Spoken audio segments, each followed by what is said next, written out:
इस वीडियो में हम चर्चा करेंगे देवसैनी एकादशी के विषय में। और हाँ, सबकी जो परेशानी है, प्रॉब्लम है कि लक्ष्मी घर में टिकती नहीं है, आती नहीं है, इसके संदर्भ में भी देवसैनी एकादशी के दिन हम क्या कर सकते हैं, ये मोस्ट इम्पॉर्टेंट आपके लिए वीडियो होने वाला है। तो आप सबसे मेरा निवेदन है कि आप जो व्रत करते हैं वो भी, और जो व्रत नहीं भी करते हैं, वैसे करना चाहिए फर्स्ट ऑफ ऑल कि हम लोग व्रत करें। नहीं भी करते हैं तो ये उपाय आप अवश्य करें, जिससे आपके परिवार, सनातनी परिवारों में सुख समृद्धि बनी रहे। तो ये बहुत आवश्यक एक वीडियो है। इसको देवसैनी एकादशी, आषाढ़ मास की शुक्ल पक्ष की एकादशी को हे कृष्ण किस रूप से, किस नाम से जाना जाता है, क्या उसका फल है, कृपा करके हमको बताइए, ऐसा धर्मराज ने कहा। तो भगवान श्री कृष्ण ने कहा, हे धर्मराज, जो प्रश्न आप कर रहे हो यही प्रश्न एक बार देवर्षि नारद ने ब्रह्मा जी से किया था, और ब्रह्मा जी ने जो कथा सुनाई थी वो मैं तुमको सेम वही कथा सुनाता हूं। एक बार पूर्व में एक राजा हुए जिनका नाम था मांधाता। उनके राज्य में अकाल पड़ गया था, बहुत तगड़ा। 3 साल तक बारिश ही नहीं हुई थी, तो अकाल पड़ गया। जब अकाल पड़ गया तो उन्होंने जाके, एक ऋषि थे अंगिरा, ब्रह्मा जी के पुत्र हैं, उनसे पूछा कि मेरे राज्य में क्या हुआ। तो उन्होंने कहा कि देखो, ये सतयुग है, यहाँ छोटे से पाप को भी बहुत बड़े रूप से दंड मिलता है। ये सतयुग है ना। कलयुग में, ध्यान से सुना, ये भी बात मोस्ट इंपॉर्टेंट है, सतयुग में छोटा पाप करोगे तो उसका दंड भी बड़ा मिलेगा, और कलयुग में बड़े से बड़े पाप को भी परमात्मा इसलिए क्षमा कर देते हैं कि कलयुग का प्राणी है, छोटा सा दंड देते हैं। तो इसका मतलब है, बड़ा सत्कर्म, अगर छोटा छोटा सत्कर्म भी करेंगे, एकादशी का व्रत करेंगे, तो सहज में हमारा कल्याण हो सकता है। अब इसका मतलब नहीं पाप खूब करो, पाप करोगे तो छोटा भी दंड मिलेगा। तो कलयुग में वो लोग बड़ा दंड सहने योग्य थे, सतयुग में हम लोग छोटा, वो कोरोना भी नहीं सह पाते, समझ रहे हैं ना। तो इसलिए पाप से निवृत्ति, दूरियां बना के रखें और अच्छाई को ज्यादा से ज्यादा करें, जिससे कलयुग में छोटा नाम आधारा, छोटा सा नाम जपो और कल्याण हो जाएगा। इतना बड़ा फल लाभ है कलयुग में। तो इसलिए बोले, तुम्हारे राज्य में कोई ना कोई कार्य तो ऐसा हो रहा है जो नहीं होना चाहिए। तो उन्होंने बताया कि कुछ ऐसा हो रहा है। तो बोले, महाराज मैं क्या करूं उस प्रजा को दुख से बचाने के लिए। चारों तरफ त्राहिमाम मचा हुआ है, अकाल के कारण लोगों को कष्ट सहन करना पड़ रहा है।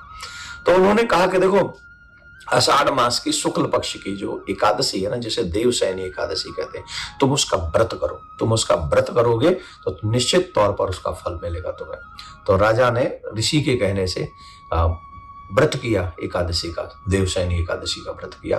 तो व्रत पूर्ण होते ही ऐसी कृपा हुई भगवान की, उन्होंने बड़े विधि विधान से किया, भगवान का अभिषेक किया आदि आदि, और फिर रात्रि में जागरण किया, और जागरण करके भगवान को मनाकर भगवान की ऐसी कृपा हुई, मूसलाधार बारिश हुई।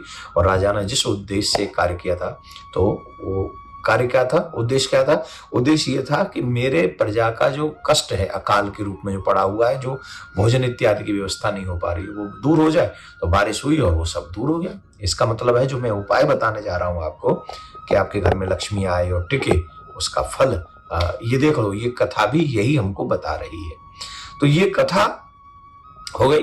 तो अब हम ये बता देते हैं कि एकादशी का फल तो ये होगा कि जो मांगोगे, जिस भावना से रखोगे, वो भावना आपकी पूरी होगी। नियम से तो शर्त इतनी है कि नियम फॉलो किए जाए, पूरे विधि विधान से इसका व्रत किया जाए, ब्रह्मचर्य का पालन किया जाए, सत्य बोला जाए, भूमि पर हो सके तो शयन ही न किया जाए, दिन में तो बिल्कुल भी शयन न किया जाए। क्या करते, व्रत भी करते हैं, खूब 4-5 बार खा भी लेते हैं, और भोजन नहीं करते पर अलग अलग चीजें बहुत खाते हैं।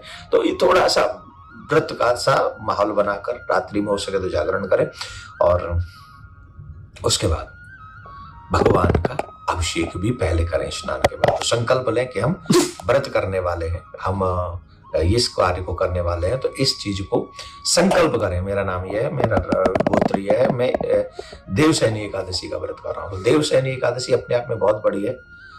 इसे हरिसैनी एकादशी भी कहते हैं। भगवान नारायण 4 महीने के लिए विश्राम करने जा रहे हैं, जिसे चातुर्मास कहते हैं। साधु संत यात्रा भी बंद कर देते हैं इन दिनों में शुभ कार्य करना बंद कर देते हैं। और हाँ, एक बात है, यात्रा भी नहीं करनी चाहिए इन 4 महीनों में।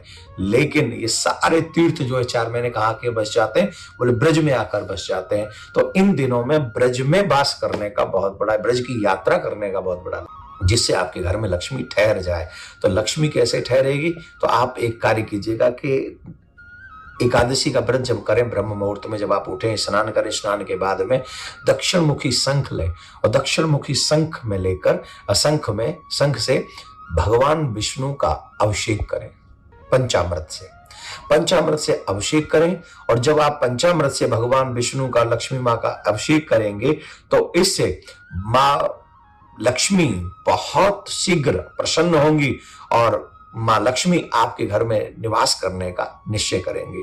दूसरा और एक उपाय बताता हूं कि जब पूजन हो जाए, पूजन करके माँ लक्ष्मी का, नारायण भगवान का पूजन करके, मीन्स राधा कृष्ण का पूजन करके, मीन्स सीताराम जी का पूजन करके, समझ गए, उनका पूजन करके आप उन पर ₹1.25 या तो ₹1.25 तो मिलेगा नहीं तो ₹11 ले लें और चांदी का सिक्का हो तो चांदी का सिक्का ले लें और वो नारायण भगवान के ऊपर, लक्ष्मी जी के ऊपर, राधा कृष्ण जी के ऊपर, प्रियकांत जी के ऊपर ऐसे न्यौछावर करें और न्यौछावर करके वहीं रख दें। और जब पारायण करें दूसरे दिन तब वहां से उसको लें और लाल वस्त्र में या पीले वस्त्र में, पीला वस्त्र ज्यादा शुभ है, पीले वस्त्र में लें। भगवान को पीला रंग ज्यादा पसंद है, नारायण भगवान को, तो पीले वस्त्र में बांध कर वो जो धन है वो पोटली ले और वो जहां आप धन रखते हैं, तिजोरी कहते हैं, खजाना कहते हैं, जो भी कहते हैं, वहां रख दे। इसके बाद धीरे धीरे ये व्रत करेंगे, व्रत का ये फल इसमें आएगा और ये फल आएगा तो क्या होगा, आपके घर में सुख समृद्धि अवश्य वास करेगी। ऐसा हम संतों का मत बता रहे हैं, ठीक है ना, ये बात ध्यान रखें।